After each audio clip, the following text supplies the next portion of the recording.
শিশুদের মানসিক বিকাশের একটি বৈজ্ঞানিক হাতিয়ার হলো ইতিবাচক উৎসাহ বা পজিটিভ রিইনফোর্সমেন্ট। হার্ভার্ড বিশ্ববিদ্যালয়ের এক মনস্তাত্ত্বিক গবেষণার ডাটা দেখা যায় যে বকাঝকা বা শাস্তির তুলনায় ইতিবাচক পুরস্কার ও প্রশংসা শিশুদের যে কোনো দক্ষতা শেখার গতিকে প্রায় ৪৫% বাড়িয়ে দেয়। আমি আবার রিপিট করছি, হার্ভার্ড বিশ্ববিদ্যালয়ের এক মনস্তাত্ত্বিক গবেষণায় ডাটা দেখা যায় যে বকাঝকা বা শাস্তির তুলনায় ইতিবাচক পুরস্কার ও প্রশংসা শিশুদের যে কোনো নতুন দক্ষতা শেখার গতিকে প্রায় ৪৫% বাড়িয়ে দেয়। ক্লাসরুমে এর প্রয়োগ করা খুবই সহজ। যেমন ধরুন, আবির নামের একটা ছেলে আজকে স্বরেয় অক্ষরটা সুন্দর করে লিখতে পেরেছে। তখন তাকে শুধু মুখে আচ্ছা হয়েছে না বলে তার খাতার উপর একটি লাল কালির তারা বা স্টার রেখে দিন।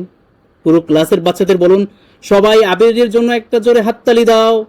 এই যে সামান্য একটি লাল তারা বা বন্ধুদের দেওয়া এক মুহূর্তের হাততালি, এটি আবিরের মগজে ডোপামিন নামক হরমোন নিঃসৃত করবে, যা তার আত্মবিশ্বাসকে বহুগুণ বাড়িয়ে দেবে এবং পড়াশোনার প্রতি তার মনের ভেতর এক গভীর ও স্থায়ী ভালোবাসার জন্ম দেবে।